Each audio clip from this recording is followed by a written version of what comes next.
A section of residents on the Auroville campus in Puducherry are protesting the decision to build a new circular road. In fact, nobody is objecting to that road, but there are concerns over the way it's being built. They express concerns over the present challenges in terms of the water deficit area and also the socio-cultural elements there. To tell us more about that, I have with me Ms. Suhasini Iyer, an Aurovillian who's also part of the architecture team, planning and architecture team. I'm involved in the planning and architecture of certain areas in Auroville. Right. So what exactly is your concern? Are your concerns? The concern is basically that we have a concept prepared by the architect chosen by the mother, which has been translated into a master plan that was presented to the Ministry of Urban Development in 2001 and accepted by them, and a GO in 2011. Now, the only issue here that we are facing is that this master plan has to be translated into a detailed development plan. Auroville is developing. We do need to have roads, houses, and other development. The debate is only about how we develop. Nobody is disputing the master plan. Nobody is disputing the concept of Auroville. It's just a debate between a difference of perception. There is a group of people who feel that the master plan should be translated taking into account the challenges, both local and global, which means water deficit area, environmental action that has happened here, the socio-cultural aspects of the people living here, and the people who feel that we have enough space to displace the trees and, using engineering and technology, take care of water harvesting and the watersheds in a different manner. So it's not as if this debate is unique to Auroville. Right. Please understand. This is a debate that is happening. That's what COP26 was about. How to do development. So if you can explain to us, we understand it's a 4-kilometer wide circular Yes. road. What are your specific concerns if they went ahead without listening to your concerns? Our concerns is that this is an internal road, which we call the crown, that links the 4 zones, the industrial, international, residential, and the cultural. This internal road is going to be the main, the main center of activities for us. But this passes through 3 or 4 critical areas. 2 of them are environmentally sensitive. One is a low-lying area, which is at the head of a watershed. So where we need to capture water, we need to have plantation that makes the water percolate, and that we need to work on how to protect the watershed there. This road passes through there. There are alternative routes that the road could do, because the road needs to be a ring. Whether it's perfectly circular or it functions as a ring is a perception that has to be dealt with. Then there is another area where there is certain land use that is presently there that has to be displaced in a sensitive manner. How it should be displaced is one of the debate. Then there is a third area which is also kind of sensitive to us, because the kind of traffic that would invite between people who are living around Auroville and the Auroville's development. We don't want it to become a bypass. A part of the road, if it's open today, without looking at the kind of development that is happening in the region, Auroville could become that part of the ring could become a bypass. So these are the 3 main sensitive issues that we as planners have been bringing to the table, saying, yes, the galaxy concept is accepted by everybody in Auroville. The master plan that translates the galaxy concept in terms of the techno feasibility, yes, but when we are doing the implementation plan, we need to take all the different aspects of the built environment, Right. natural environment, global challenges, the socio-cultural aspects of Auroville and the villages around, and all other things that we don't know. In 10 Right. years, we'll have a different Right. challenge. But we have to do adaptive planning if we want to be sustainable. What's the committee in charge of the administration? What do they say, and why has it become a a problem all of a sudden? Haven't you I been think, deliberating, discussing with them? I think the problem is only because of a misunderstanding on the level of how things are perceived. Right. Right? Most of the time, people perceive environmental issues as an easy way for people to block development. They do not understand that not everybody who talks about environment is using environment as a weapon to stop development. And on the other side, people who are kind of committed to being environmentally sensitive also have a difficulty to understand planning for a very far future by sacrificing certain part of the present. So it is actually a question of linking the past, present and the future in a harmonious way. That's what planning is about. So it's not a conflict. It is, let's say, it's an actively participated dispute of difference of perception. And this gets a bit amplified. And are they going ahead with construction? We understand. I mean, they have been trying to push us to move to understand their side of the story by trying to clear the forest. And we are trying to resist it to make them understand our concerns. So what happens at night? We hear reports of That was a bit of a heavy vehicles. That was a bit unfortunate action on part of people that we don't know exactly who took the decision to make an action in the middle of the night, thinking that that would help to build this road, okay?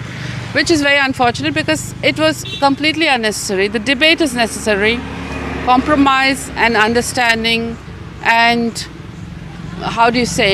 communication is necessary.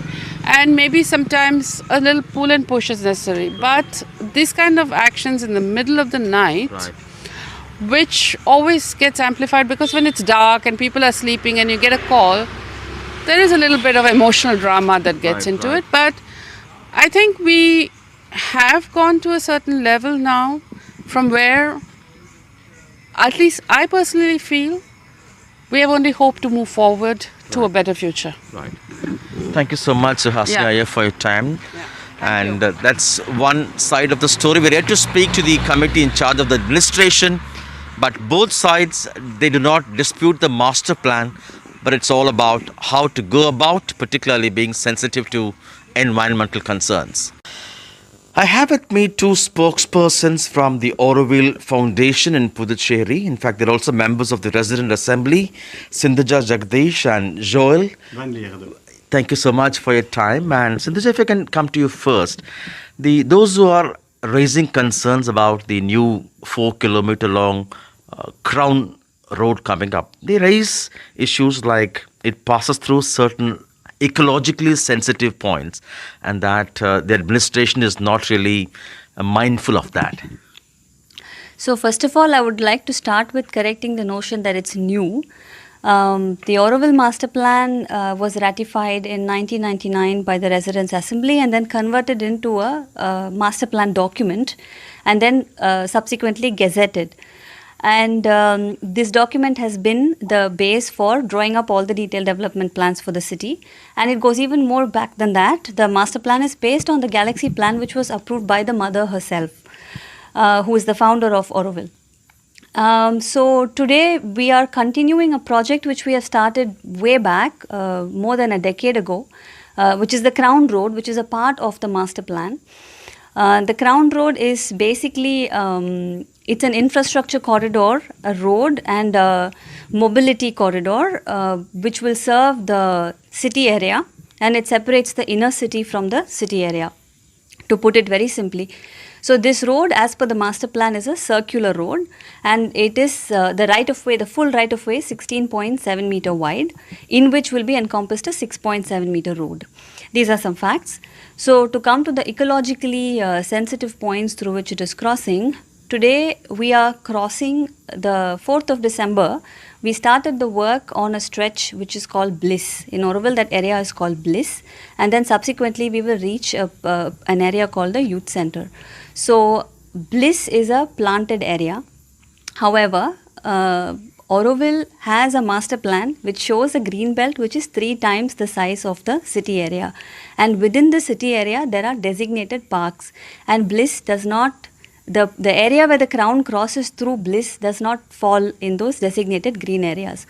So planting has been done without permission in those areas. And when the planting was done already, it was known that these trees will eventually either be transplanted or be cut. So today, where we stand with the tree cutting is, it's not an unconscious or a brutal action where somebody goes and without thought cuts down trees. It is a several decade-long conversation process which has gone on within the residents in Auroville.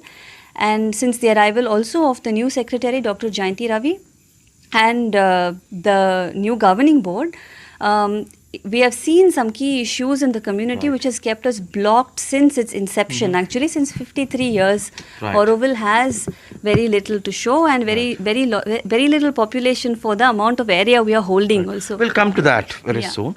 If you can come to you. Now, there are trees, part of what they call as forest in that Bliss forest area, and also if this plan goes ahead, a portion of the youth center will also go away. Yes. But can't you be sensitive to redesign the road to avoid any damage or removal of trees? Okay, so it's an interesting point. The thing is, if we need to redesign, we will need to have all the community to agree with that. Actually, the whole community has already agreed 20 years ago. So for 20 years we have discussed and we didn't agree on something new. So that's one of the first things. What you should know also is that when we speak of forest of trees, those trees have been planted 20 years ago. They have been planted after the agreement done by the community to do the master plan. So they know that it's on the Crown Road. What you should know also is that for each tree that will be removed, 4 trees will be planted somewhere in the green belt. So we have to see also where is the real damage. Now, if you say that we need to move the road a little bit away, which is one of the proposals that has been made, all this area is full of those trees or those small trees. So if you cut them here or cut them there, I mean, it's the same number of trees at the end of the day you will cut. What's the difference is that the people who take care of those specific portions, they prefer not to see their trees being cut. And here we have one of the issue of Auroville, is that we are not supposed to be a landlord of our piece of land. But So what exactly is the root cause in your view? maybe Sindhuja could reply to the root cause, the landlord entitlement. So there is a serious issue of a feeling of entitlement which has slowly creeped up in the community.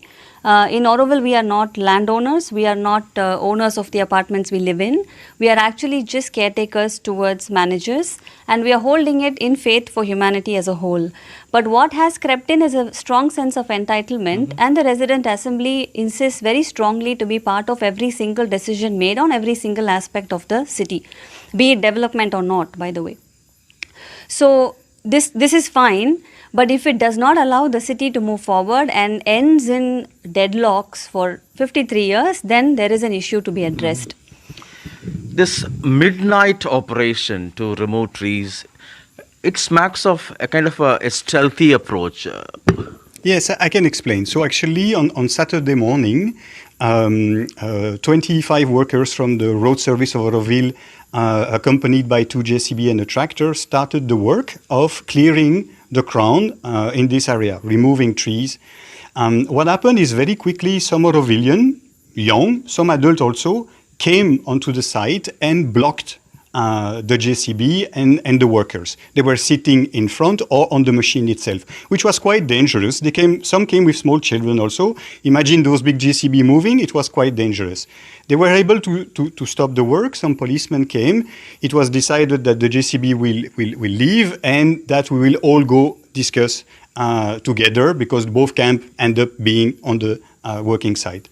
What happened during the night is that the foundation decided to finish the work that had started, to do it at night to avoid Aurovillians to come with children again. And the police had been asked to be around the area to prevent also people from intruding. Mm-hmm. What did happen is that some people did try, after the warning of the police, to enter, and they did do it, and they block again the work. So they had been removed very gently by the police, kept in a jeep for a few hours till the work was done. So the main reason was also to be able to protect the community and the children, because people are just barged in. I mean, if you want to protest, you can protest, but usually you do it on the other side of the road. You don't go on the working site. That can be quite dangerous. Right. You are actually building a modern city, a model city actually. But do you think this could have been averted, this kind of unpleasant development? I mean, didn't you have proper discussions, conversations over this? We did, and that's the result of very unanimously agreed upon master plan in 1999. Subsequently, there was some disagreements raised in those areas of contention, such as youth center, Bliss, and discussions have been held for the last 20 years. So now the residents of Auroville, we want to build the city. We want to be instruments of the city being built, and we want to see it happen. And there is no getting out of this deadlock without action. And in action, we will find unity. Actually, it's not in discussion that No we will question find of reconsideration or redesign. At this point, the master plan stands, and we intend to continue and implement it. All right. So what you should know also is that we have unearthed some documents. Some people who are opposing now the clearing of the Crown Road in 2012, they had signed that they agreed. So it's not 1999. It has been discussed and reapproved and rediscussed and reapproved. And all of a sudden now it's not working. Right. You should know also that the Crown Road, the Crown Corridor, has been developed since many years. So it's not like coming as a surprise. Right. But all of a sudden, when it comes in their area, it's said, oh no, stop, you are killing trees. Right. While it's a bit more complicated than that, of course. There's a perception that Auroville is suddenly on a rapid expansion mode. Why is it? Since we have been stalled for 53 years, it only makes sense that we speed up now. In the sense? In the sense that we are 3,000 people holding 3,000 acres of land.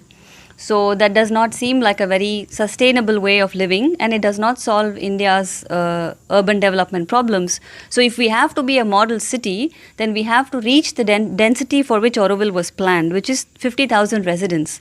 And one of the key issue here, the sense of entitlement and de facto ownership, has also kept Auroville a little bit on the exclusive side. It has discouraged people from coming and joining because there's a sense that this is for the people living here already. Call these serious concerns or much ado about nothing. For several decades, Auroville's population hovers around 3,000 against the target of 50,000. Even as it grapples to fast-track this, it's facing uncomfortable questions over sustainable development it claims to champion.